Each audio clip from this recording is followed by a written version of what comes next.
Alright, alright, alright.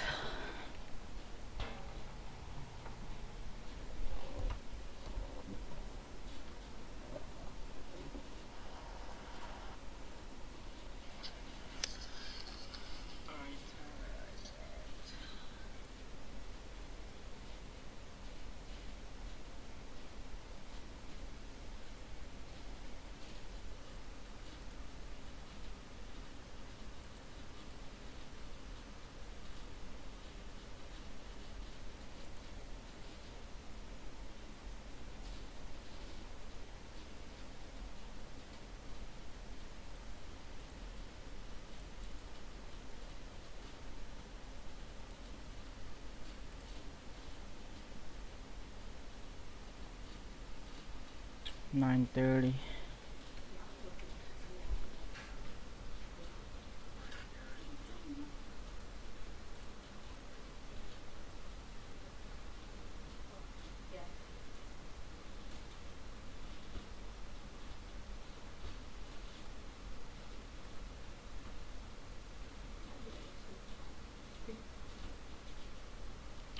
Into this one thinking about this stuff, so holy.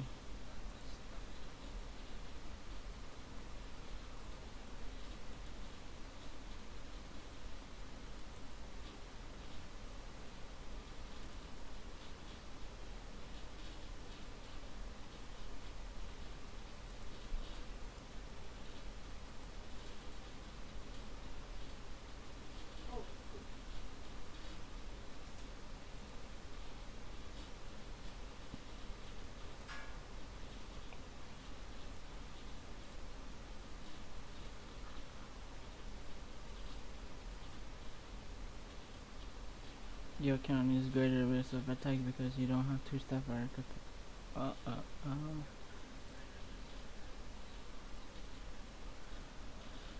Turn it on now for security. I don't know how to do this.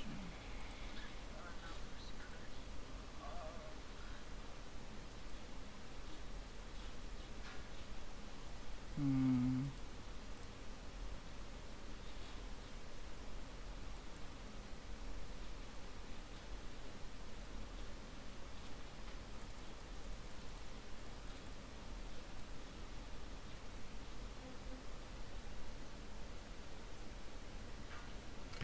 Yep, yep.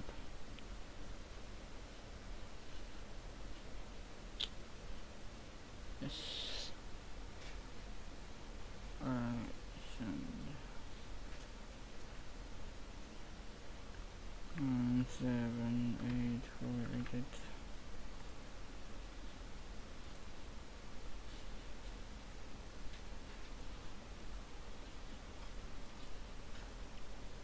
Mm.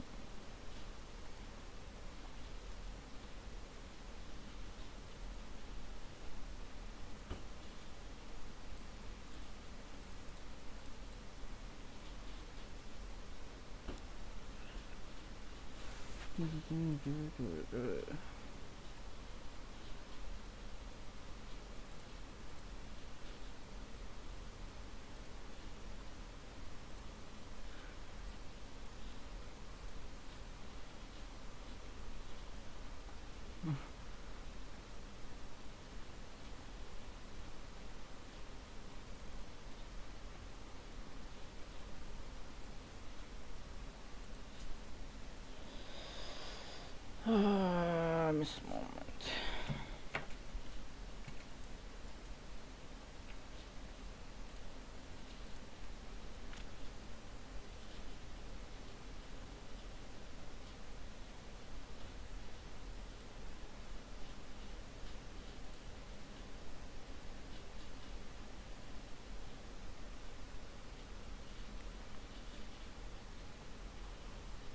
Bro, this bird is so laggy.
1:31. Holy shoot.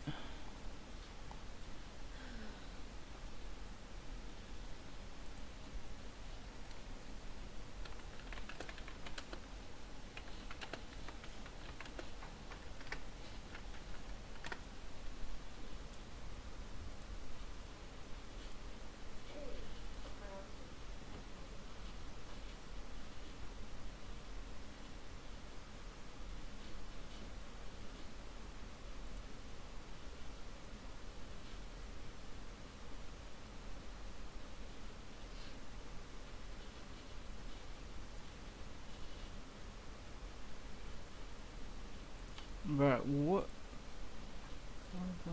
Holy, so much information popping on.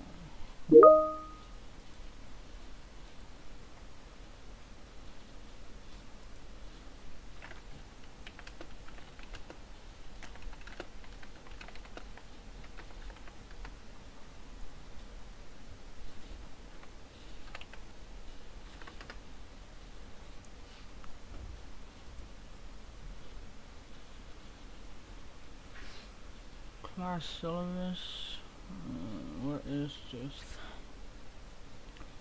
We'll be using Microsoft Teams for our dailies.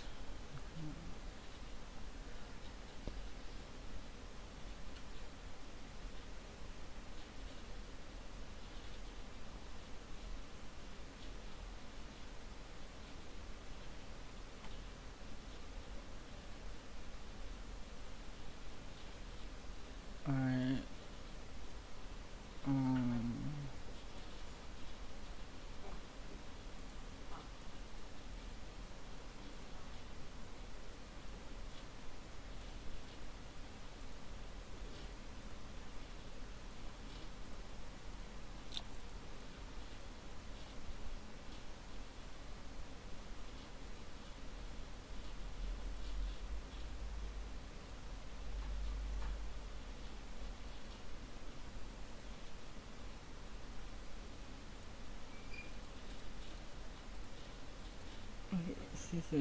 Make sure to mute your mic when you enter. Cancel done history. First block occurs every work day. It's Monday to Friday, 9:30 a.m.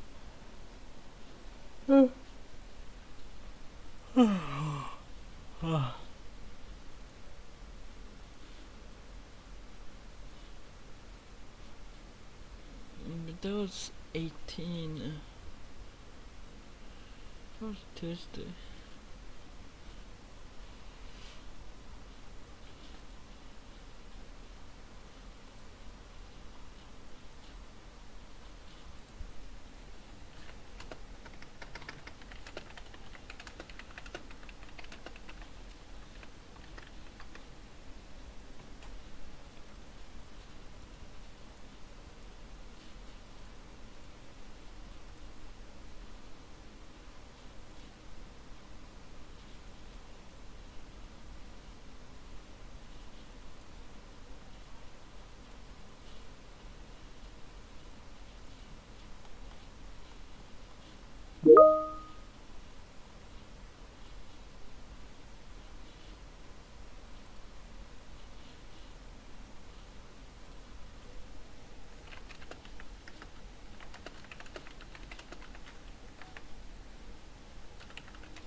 Bro, I gotta do the syllabus 24/7.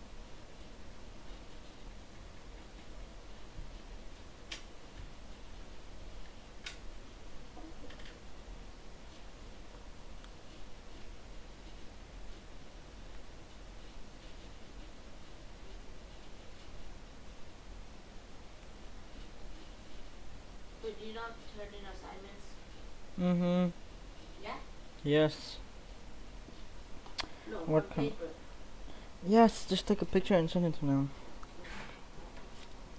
Just do the work and I'll send it to you. I'll send it to them later. And show me the work who to send to who. Okay, just do the work.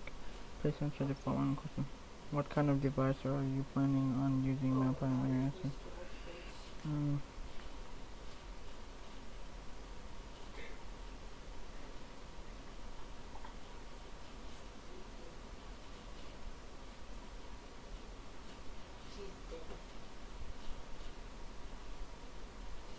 Oh my god, bro, this is... They're making this so complicated.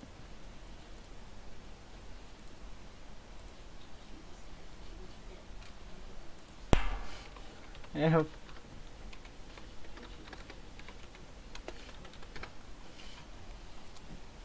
Yeah, Flo, yeah. Yo, Miss Dunn. Hey, how are y'all doing? Good. Good.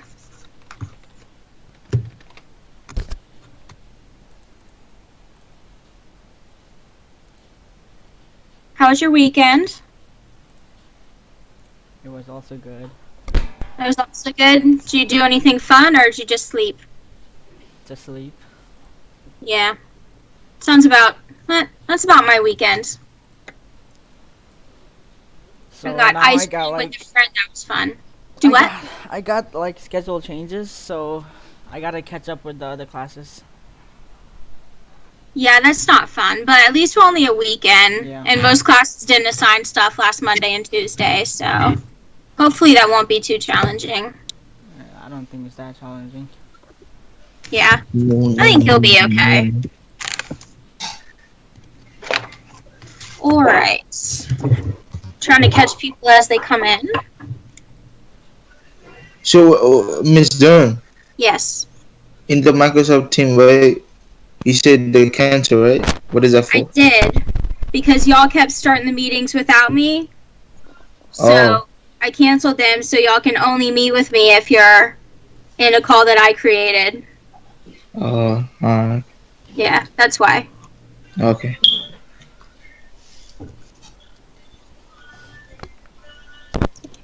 Alright. Daily check-in. How are you doing in the chat? Good. I think I just finished it. Double checking.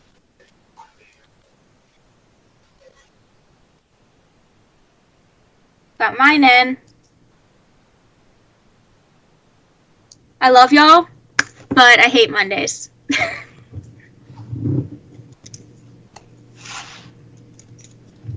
Alright, who's ready for the joke of the day? No one wants to hear my joke?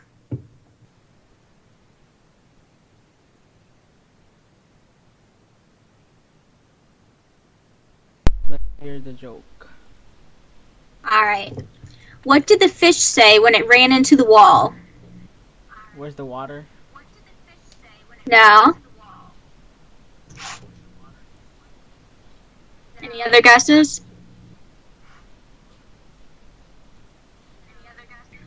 I don't know.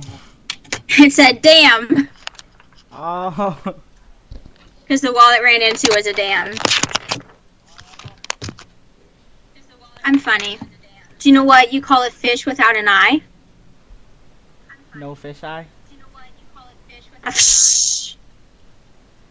Because there's no eye, so it's FSH. Oh, okay. Oh, yeah. That's bad. Alright, what's brown and sticky? The monkey? No. Brown and sticky. My brain kind of works slow in the morning. That's okay. You get to Verge. So I'm trying to get to Verge so everybody can get in.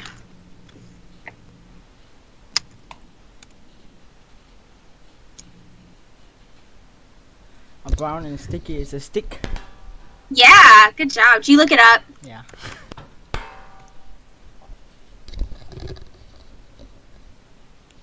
Let's see, what other jokes do I have for you?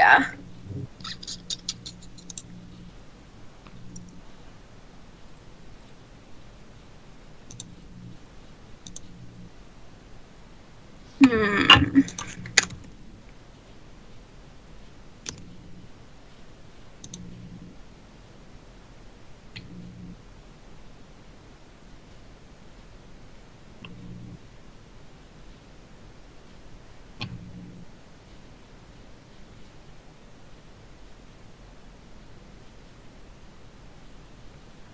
All right. What do you call an alligator detective? Oh my god. Is anyone here to also help me with this?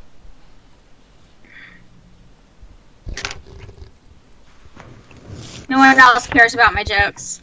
He's so help me. Most people don't. I don't feel like searching that up right now. Was it? What do you call an alligator detective? An investigator. I know, it's awful. But it's still good. That was nice. Yeah. It was funny. Some but really bad jokes out there. My dad has a ton of them. A ton of them. He teaches middle school, and so he does a daily joke, and his kids love it, but they also enjoy more cheesy humor than high schoolers usually do. So, what you gonna do? I like it, though. He comes home and he's like, one of my kids taught me a new joke today.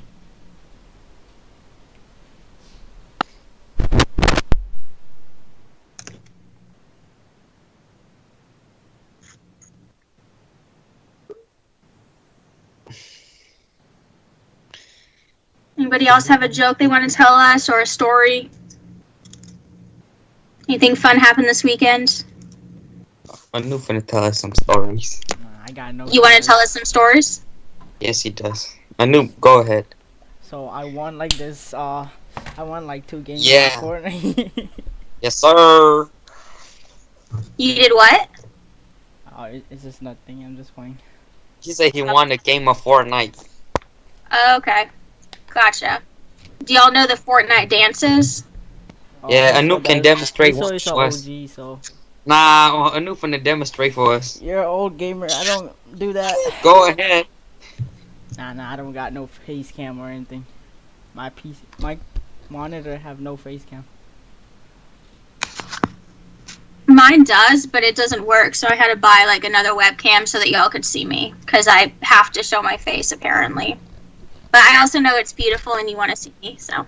Feeling good. Ding, ding, ding, ding, ding, ding. All right, I'll tell you a story. Okay. So my friend and I went out to get ice cream, and I got a cone because I love waffle cones, and it started dripping everywhere because it's like really hot out. So then I put it in a cup, and then it started dripping out of the cup, and it dripped through the table because it was like the table with like all the holes, and it got on my pants, and I was really disappointed because now they're stained. It was a traumatic event. I did that. I did all of that. What? They give me a 0 on syllabus. Oh my god, they hit syllabus. I'm gonna go text them. Yeah, I didn't actually make y'all sign the syllabus because I wasn't sure how to do it. So Yeah. yeah, I'll walk you through something that I changed today. But give other people some time to get in.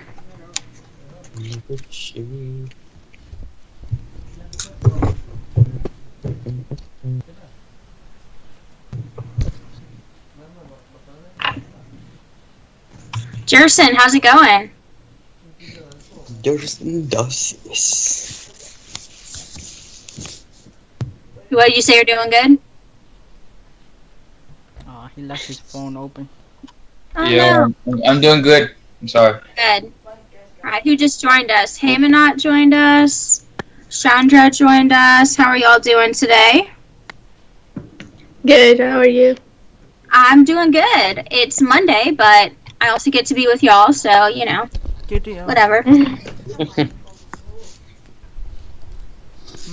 Did you do anything fun this weekend? Let's see who else came in. Wa came in. Hello, Wa. How are you? Very bad. Very good. Awesome. If you haven't yet, and it looks like only Mustafa has, go ahead and put in the chat how you're feeling today. I put mine in. I put a funny. Can we put it on, what is it called? Emoji, something like that? Yeah, you can put an emoji if you want to. Okay. Okay. You can put an emoji. I put in a GIF. You can do whatever you want. I'm gonna see Khalid coming in and Maimuna. I'm not. Is that how you say it?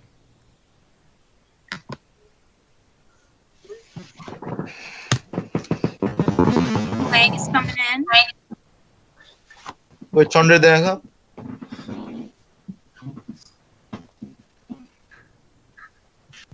That's a good way to exercise, dude. Just sit Yes, there. bro. Yes, I'm here, bro. All right, we'll give people a few more minutes. So who's not here? Eric. Is Tien here? I don't see. Okay. Anelka. Oh, Edna.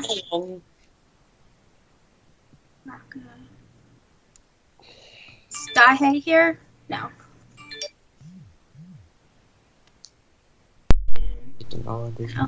We're waiting on a few more people. Most of the people that aren't here weren't here last week either, so I'm not waiting for them. I'll wait for a couple of other people. If you know Ado, Dahe, Edna, Anelka, Tien, go ahead and shoot them a text. Be like, come join class.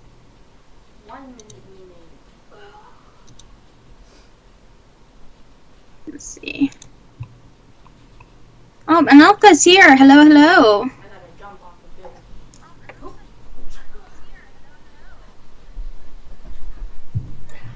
Let's see, who else am I looking for? 10.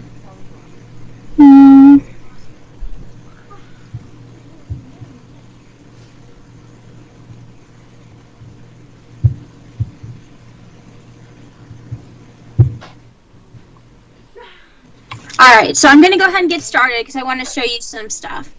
So if you noticed, I've been having trouble getting y'all to be able to do like things in Google Docs and slides and things like that. So I decided I was going to make a Google Classroom. Let me get to it. Okay.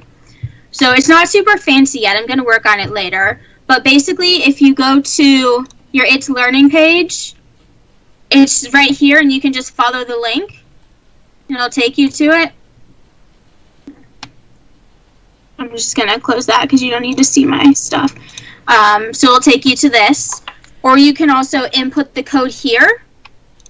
Did I put the code on the Clever page? No. Okay, I'll put the code on there as well. And you can find everything there. And this way I can give you things like through Google Docs or Google Slides, and you'll actually be able to edit them because for some reason Verge wasn't letting you do that. So if you go to the classwork, you'll see the different assignments that I have, and I put them due for Saturday. The one we're going to work on today is Bacon's Rebellion. So you click it, go ahead and click on the form, and then fill this out. There's a video here and just a couple of questions on the video that you'll do, okay? But make sure, you do all of the questions and make sure you put your name in because that would be unfortunate. And then when we look at tomorrow's assignment, it's right here, and I'll keep adding to it.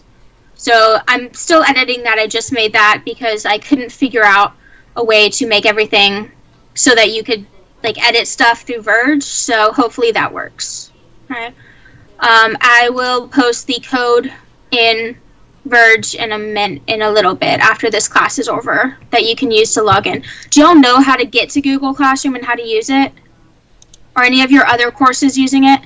No. Yeah, Yes, my ma'am, I know. brother. Yes. Alright, so if your other classes are using it, you know how to then? Yeah, I know. Yeah. Does anybody need me to walk you through how to do it? Yeah. No. Yes. Okay, so basically, do y'all know how to get to your school accounts? Or your school Gmail? Microsoft? Yes. Okay, so if you don't, you go to your Clever page, alright? You're going to scroll down, You're going to get to Office 365. Okay. And you're going to click that.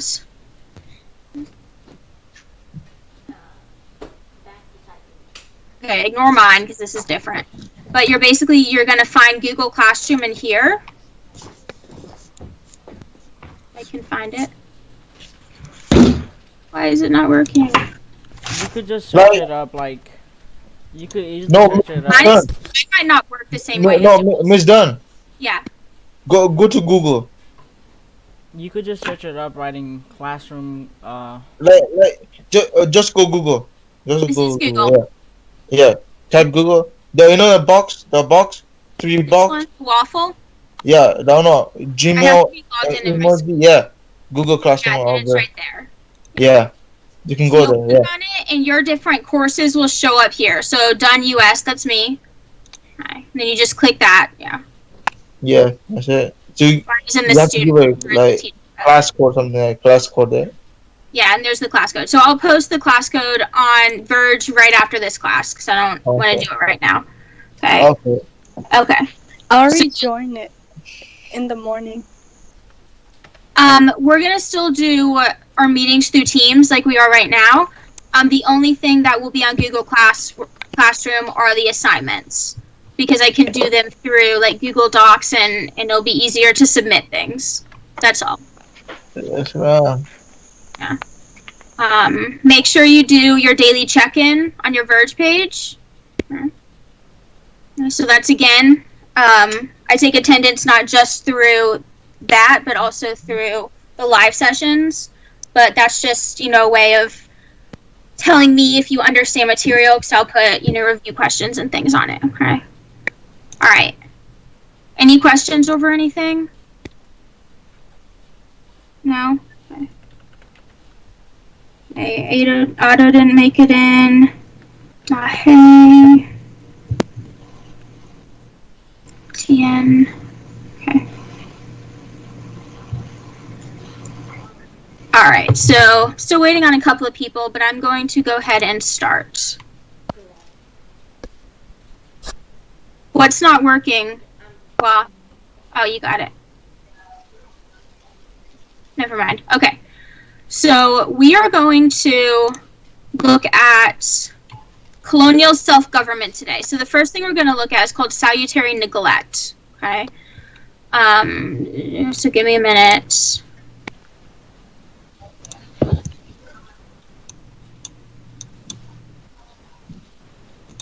Okay.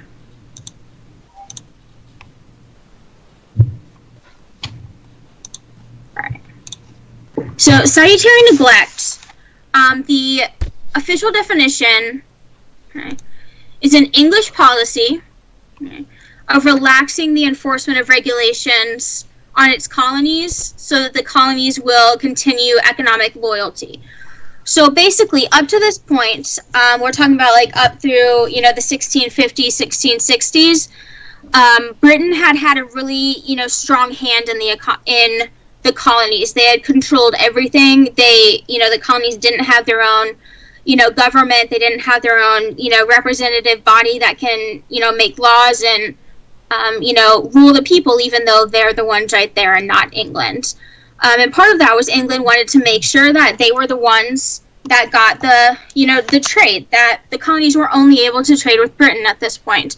And so salutary neglect, this idea comes in, and England is like, you know what, we're going to step back. You can, do your own thing. We're not going to worry about you as long as you continue to send us natural resources and the goods that we need. Okay? And so this is the first time really the colonies have been on their own.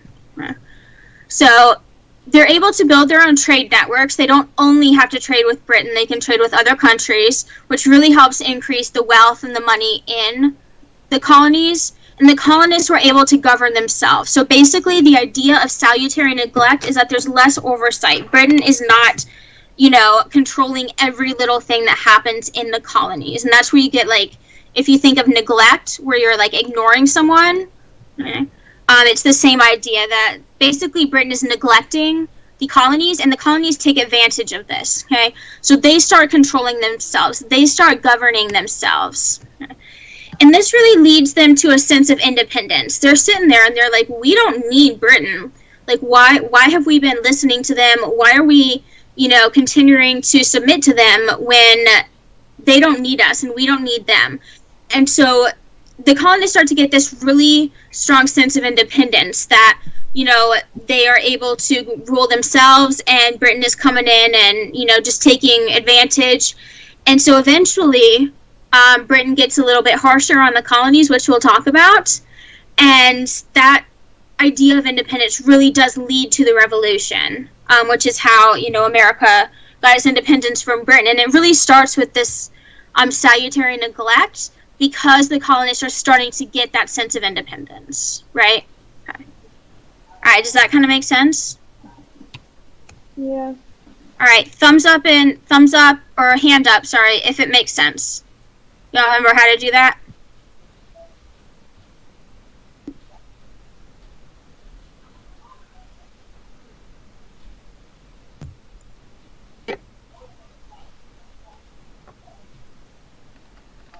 All right, looks like most of you are raising your hands. That's what I like to see.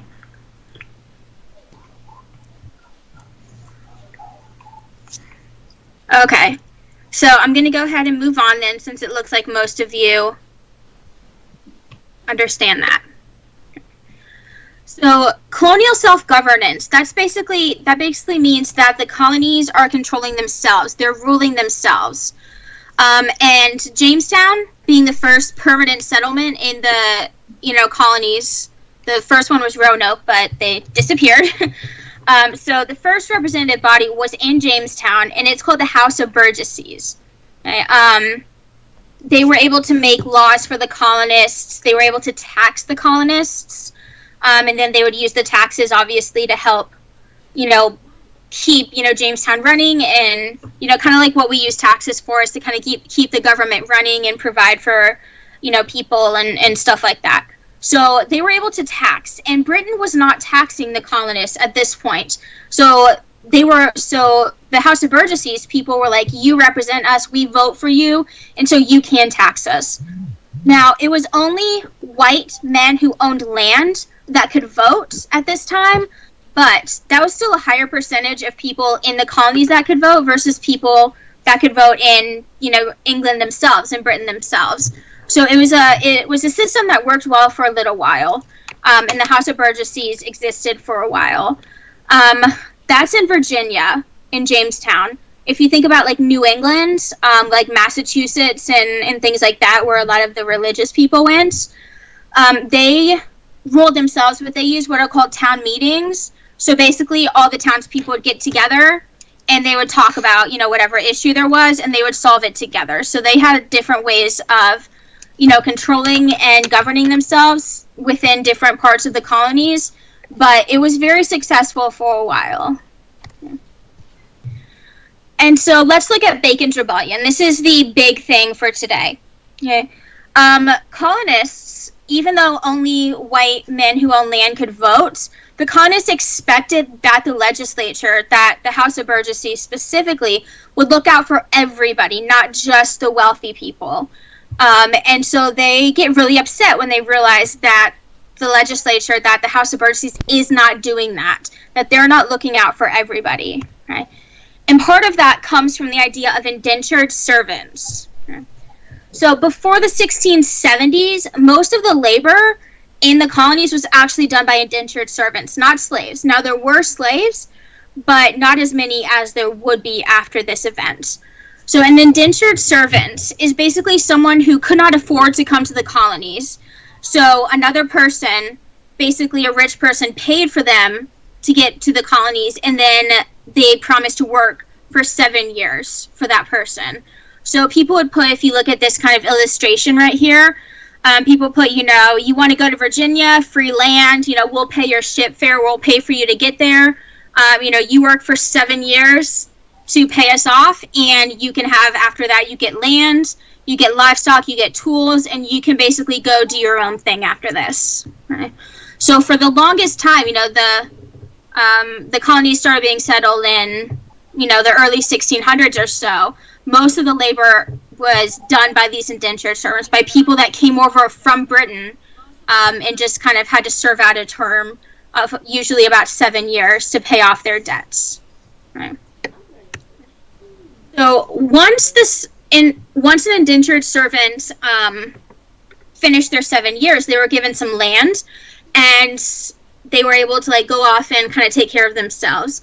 The problem, though, was that they were running out of land around Jamestown, and it was mostly the wealthy people that owned that land. And so these former indentured servants, when they were given land, they're moving farther and farther west, farther into the frontier, and they're running into Native Americans there. And so there's a lot of small fights with, the colonists and the Native Americans. And so these former indentured servants, these people living in the West, are really upset because the government, because the House of Burgesses, Jamestown, will not help them fight against the Native Americans. But these people are still expected to pay taxes. Okay, so even though the government wasn't looking out for them, wasn't protecting them at all, they still had to pay taxes. And then their right to vote was taken away. And that really frustrates them because these former indentured servants were now landowners. After they finished that 7 years, they're given land. So technically, they should be able to vote. But then the House of Burgesses was like, you know what? We're not going to do that. And so they take away their right to vote. Right? So that was a big deal. Right? All right, hands up if this stuff makes sense.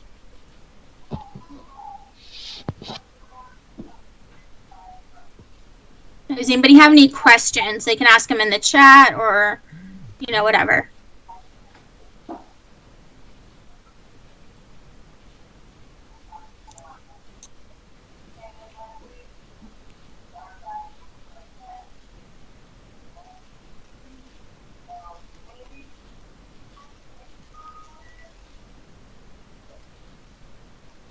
Okay, it looks like a couple of you have raised your hands. All right, if you didn't raise your hand, what questions do you have? How can I help make more sense of this?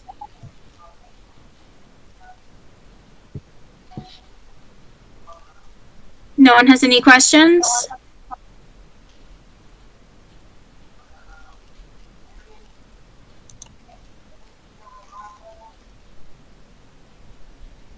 All right, I'll give you a second to think through.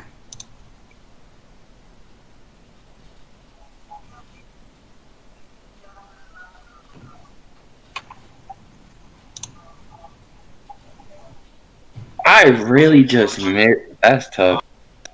What's tough? Huh? No, my phone. My mic was.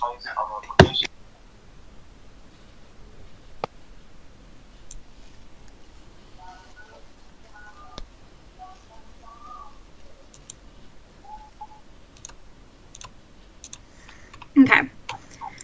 So no one thought of any questions? All right, let's do hands up one more time if you understand House of Burgesses and indentured servants. There you go. Now people are raising their hands.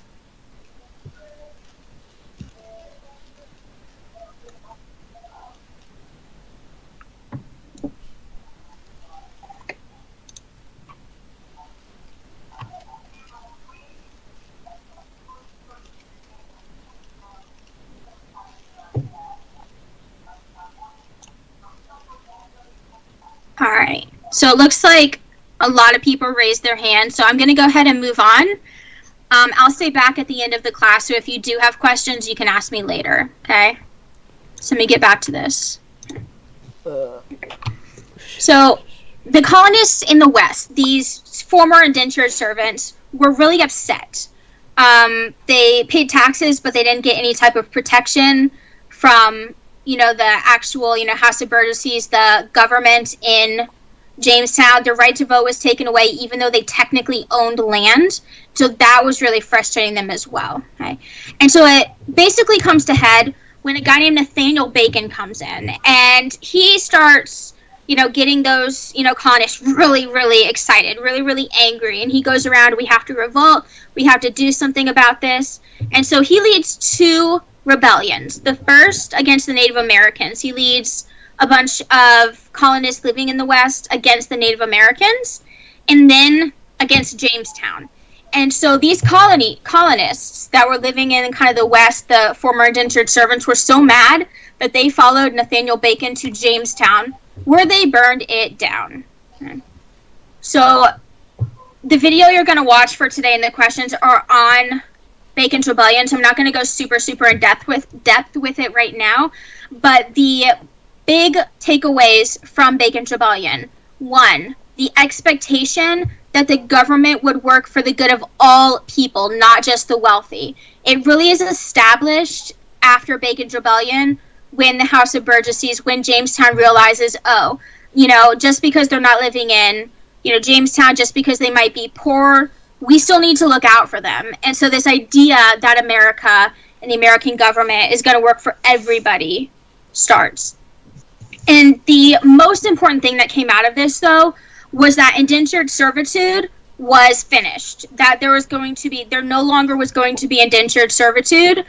And that meant that the main source of labor for the colonies was going to be slavery.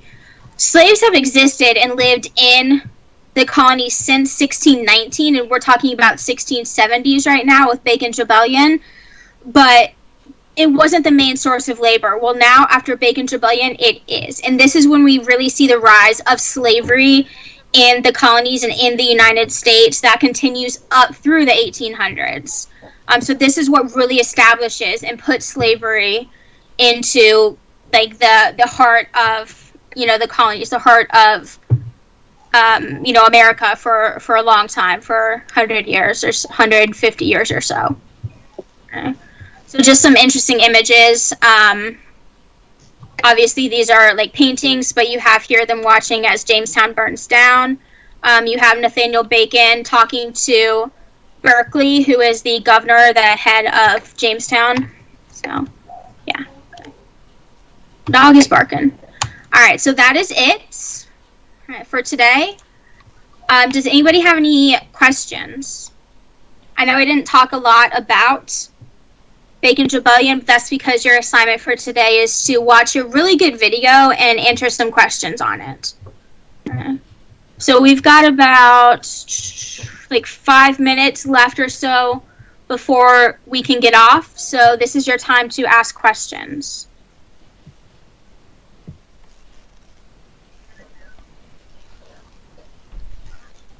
All right, I'm going to throw some review questions at you. Do you remember push-pull factors? Yep. All right, what is one push factor for immigration to the colonies? Employment. Type it in the chat if you want to as well. Sorry, go ahead. Unemployment. Unemployment, absolutely. That is a really, really big one, yes. Okay, can someone think of another one?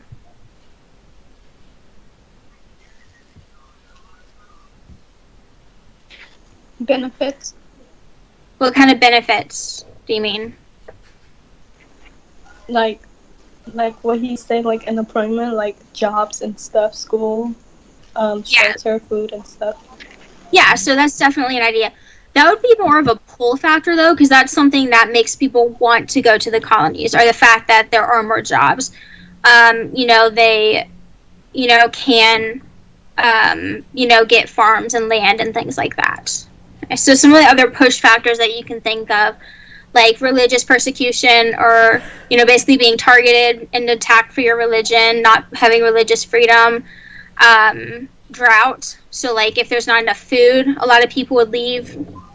War is another big thing. And then some of the pull factors, being the availability of land, of jobs, definitely that kind of situation.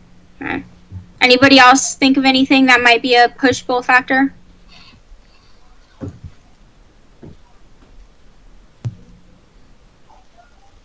No? Okay. All right. What is mercantilism?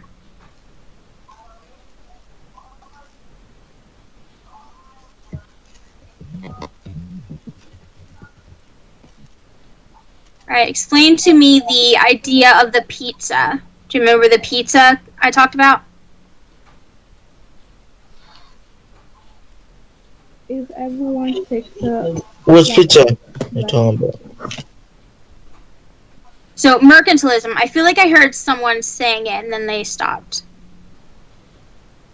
You want me to read it out? Is an economic system in which nations seek to gain power by obtaining a large amounts of silver and gold. Yeah, so that's perfect. That's perfect. So yeah, mercantilism, basically the, you know, three big European countries, Great Britain, Spain, and France, are competing to get the most gold, the most silver, and the most land, because whoever has the most has more influence in the world. And so if you think of that pizza, you know, everybody's taking a couple of slices, and once it's gone, it's gone. So these three countries are really fighting to get the most, you know, slices of pizza. Do you remember that? Yes. Yeah, okay, good. Okay. And then triangle trade. We're actually going to talk more about that tomorrow. Tomorrow we're going to look at slavery. So it should be interesting as well as depressing. So that's fun. All right, does anybody have any other comments? Nope. Okay, so today you need to go to your Verge page, do the daily check-in. You can go to the Google Classroom, and I'll post the code there in a minute. And then once you go to the Google Classroom, classwork, Bacon's Rebellion, click this, and it will, look, someone did it. Okay. All right, and it'll take care of that for you. Okay?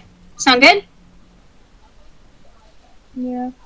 All right, if you're ready, you can go ahead and leave the chat. If you have any questions for me, you can hang on, and I'll be here for a while. And I will see y'all or talk to y'all tomorrow.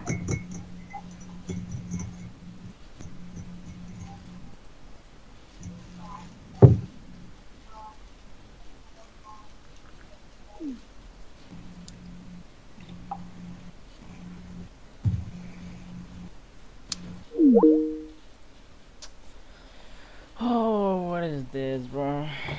What is this?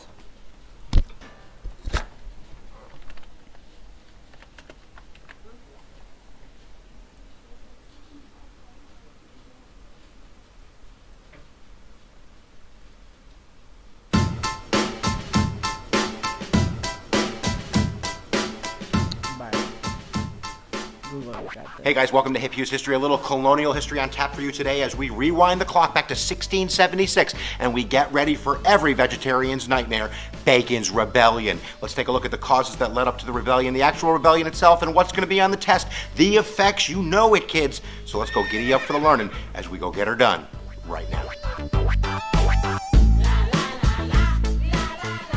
So Bacon's Rebellion is going to be in 1676, but of course we're going to start before that. Not in the founding of Jamestown, that's a different story, and certainly John Smith, and they had a lot of problems and yada, yada, yada. But after a couple of decades, things start to calm down, and there's an increase in immigration. There's lots of reasons why people want to escape Europe, escape England. They're in debt, it's overcrowded, there's religious Protestant Catholic war stuff going on.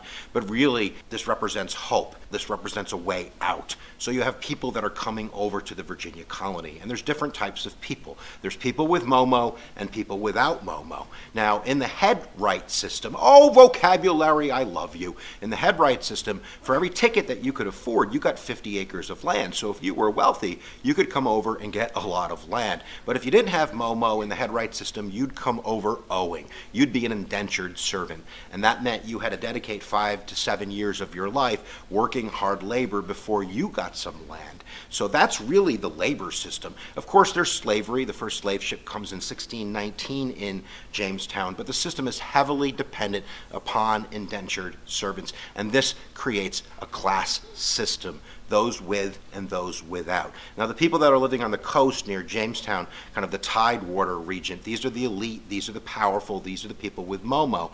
And then the people without Momo, these indentured servants and others that couldn't afford to live there, would get kind of the not so great land out in the west, the frontier.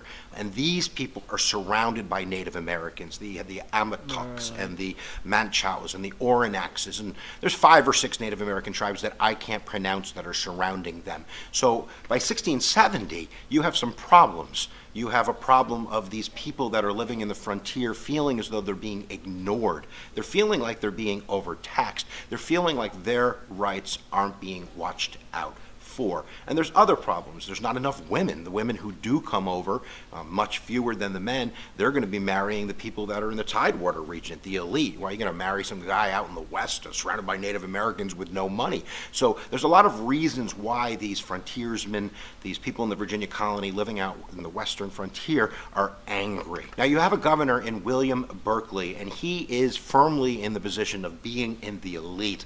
Not only is he in the elite in the sense that he's ignoring kind of what these frontier peoples want, but he also has a very big interest in the lucrative fur trade. He doesn't want to upset his relations with these Native Americans, so in a sense he's siding with his moneyed interest rather than the people themselves. And then in 1670, the House of Burgesses, oh I love the House of Burgesses, this first representative body in the New World, is going to strip these frontiersmen that don't own land, that aren't in the elite, that are poor, of their voting rights. So that's not necessarily going to go over very well. So there's a lot of causes, but I think the main ones are a lack of land, the Native Americans, they're upset with the elite controlling the fur trade. They feel as though now that their suffrage has been taken away, they're certainly being taxed without representation. So they're going to be angry, they're going to start gathering up, and there's going to be a rebellion.